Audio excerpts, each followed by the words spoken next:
Assalamualaikum warahmatullahi wabarakatuh. Apa kabar kalian semua? Syukur alhamdulillah kita bisa berjumpa lagi di channel ini. Salawat dan salam selalu tetap tercurah kepada junjungan kita, Nabi besar Muhammad Shallallahu Alaihi Wasallam. Tidak lupa kami sampaikan salam sehat, salam sejahtera. Semoga kita semua tetap dalam lindungan Allah Subhanahu wa Ta'ala.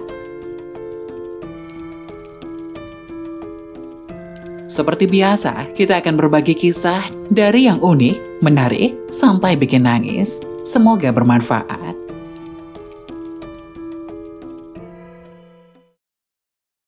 Orang muslim wajib tahu, inilah kisah nyata azab kubur karena dua hal yang sepele.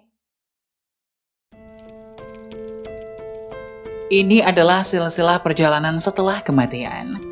Dalil-dalil yang sahih menyebutkan bahwasanya ada di antara orang-orang yang muslim, mereka akan diazab di dalam kuburnya sesuai dengan kadar dosa yang mereka bawa setelah kematian.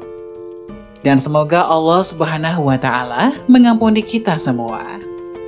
Lalu, dua hal sepele apakah yang menyebabkan orang muslim diazab dalam kuburnya?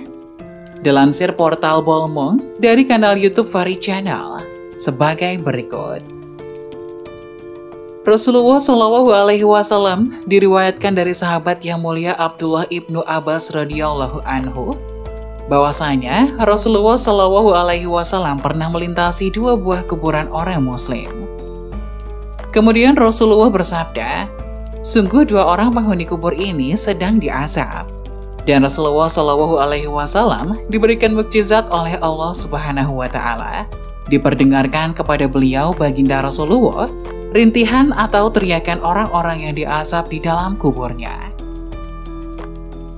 Ketika itu diperdengarkan oleh Allah Subhanahu wa Ta'ala, kemudian Rasulullah Shallallahu Alaihi Wasallam mengatakan kepada sahabat beliau, sesungguhnya dua orang penghuni kubur ini tidaklah sedang diazab gara-gara perkara yang besar atau gara-gara dosa besar menurut kalian.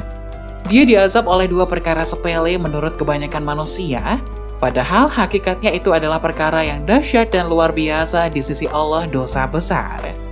Rasulullah Shallallahu Alaihi Wasallam bersabda, salah satu di antara mereka dulunya ketika hidup dia senantiasa menebarkan fitnah, mengadu domba antar sesama.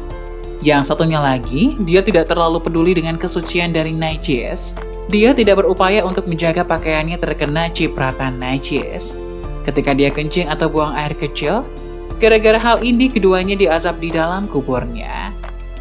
Dan sampai rintihan dan teriakan mereka itu diperdengarkan oleh Allah kepada Rasulullah Shallallahu Alaihi Wasallam. Hadis ini sahih, diriwayatkan Imam Muslim dan sahihnya. Berhati-hatilah dari dosa-dosa yang kita tidak hanya akan mendapatkan dampaknya di dunia, kita juga akan merasakan dampaknya di alam barzakh. Bahkan boleh jadi dampaknya akan berlanjut kelak di akhirat. Na'udzubillah. Dalam hadis ini Rasulullah menceritakan dua perkara yang banyak kita lakukan. Dua perkara yang kita anggap biasa-biasa saja. Datang ke fulan kemudian berkata begini-begini, menjelekan engkau. Kemudian datang ke Anan, mengatakan si fulan berkata begini-begini tentang engkau. Dia menjelek-jelekan engkau, dia melakukan adu domba atau ghibah dan seterusnya, sehingga memunculkan permusuhan antara kaum muslim, orang-orang yang beriman. Ini perkara yang banyak kita lakukan, yang kita anggap hanya sepele. Padahal itu dosa besar di sisi Allah Subhanahu wa Ta'ala dan penyebab terjadinya azab kubur.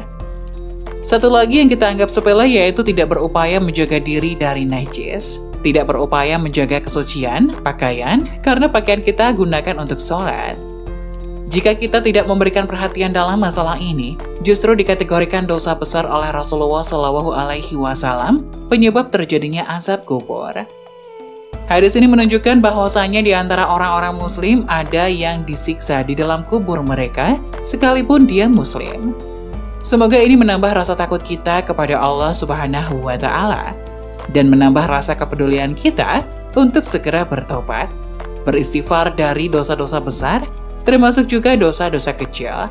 Dan semoga juga ini menjadikan kita lebih menjaga kesucian lahiriah kita.